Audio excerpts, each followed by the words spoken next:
Hey everyone, this is Nate Story with Bright Agrotech, and today we're going to talk about DIY systems, the good, the bad, and the ugly.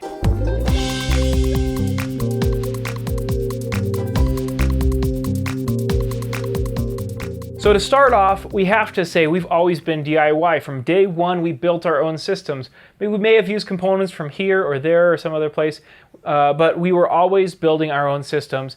And inevitably, most of our systems were ugly. That's just kind of the nature of DIY, especially when you're talking hydroponics or aquaponics production.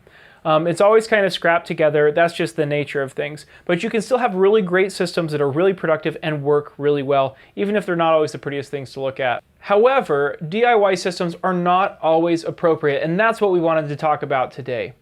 A lot of folks have been asking us lately kind of how you decide whether to just build it yourself or buy equipment from someone else. And the reality is that that is a fairly hard question to answer. It depends on your budget. It depends on kind of the economics of the project. It depends on how big you are, how small you are, what kind of crops you're growing, who you want to sell them to. All of these things really matter in trying to make the decision between DIY and buying an off-the-shelf system or an off-the-shelf equipment. So the reality is that DIY does not always cut it. When you're going really big, when you're going for big intensities when it comes to production, or when you're designing a system that is really engineering intensive, off the shelf is typically a better way to go. If you're going smaller and you are more like hobby or just kind of dipping your toes in the water, DIY can be a really great exploratory way to understand the market and understand what you can do.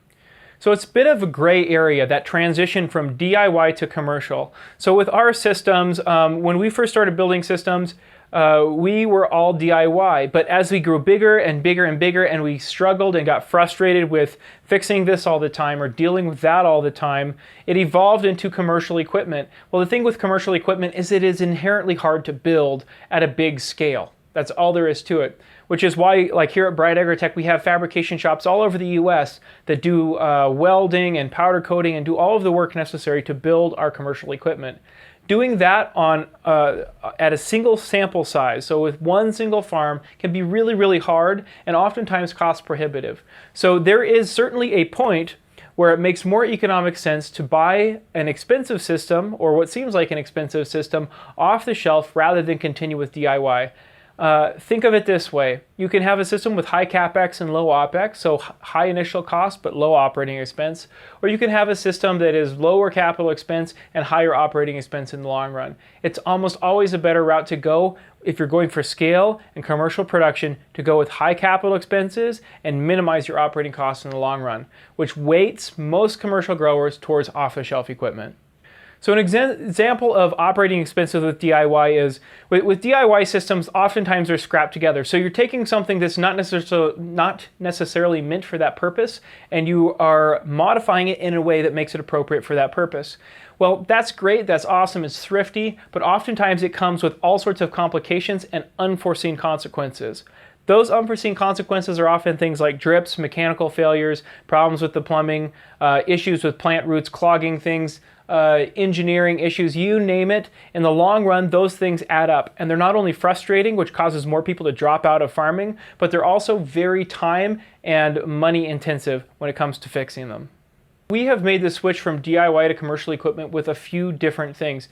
For instance, a long time ago when I first started, I was doing gravel beds made out of half barrels. I was doing NFT troughs made out of gutter. I was doing, kind of the predecessor of towers that I just kind of scrapped together from these different things. And that was fine and dandy at a very small scale. I mean, I was running one relatively small NFT system, one small gravel system or media bed system, and then a very small tower system.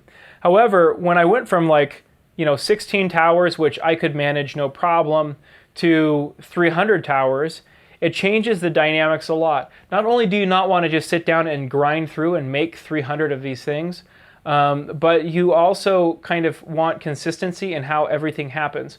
That's harder to achieve when you're just making it yourself. Same thing with gravel beds, same thing with NFT troughs. Most of this stuff it feels expensive when you look at it in the catalog or what have you, but ultimately when you compare it to the cost of your time and labor, making the things out of materials that just weren't meant for that purpose, and then you consider all of the time you'll spend down the road trying to fix the problems with those with those scrapped together solutions, it starts to make more and more sense why you would pay money to buy something from a catalog or online that's off the shelf, that's designed and engineered for the purpose, and that also comes with great customer support. The other things to consider when you're considering a DIY system versus a commercial system is the amount of time that you have before the system has to be functional. So with DIY systems, you spend a lot more time troubleshooting. This can be several months in something like an aquaponics system. So it's really, really important to think about that as well, because a lot of people are on a timeline. If you have plenty of months to kind of hang out and just kind of deal with things, and you're doing it for pleasure, this is like a smaller system, a small commercial or a DIY home and hobby setup, that's absolutely fine because you enjoy that process. But if you're trying to get to profitability, or if you're trying to get to the point where you're producing a lot of produce and you're able to sell it, DIY typically adds quite some time to that process. That's another time where it's worth considering off-the-shelf equipment. If you guys have any questions about where you're at on that spectrum, whether it's kind of at the small end or at the large end, and where that conversion starts to become important, make sure that you get a hold of us. Feel free to ask us those questions. Also check out Upstart University. Hallie's over there all day talking with farmers about this exact issue. We're farmers. We like to share this information with you. We hope that it's useful to you. If it is, we would ask that you please subscribe. It allows us to get these videos directly to you in a way that's timely and efficient, and make sure that you're getting the best possible information on farming, aquaponics, hydroponics, and small farms.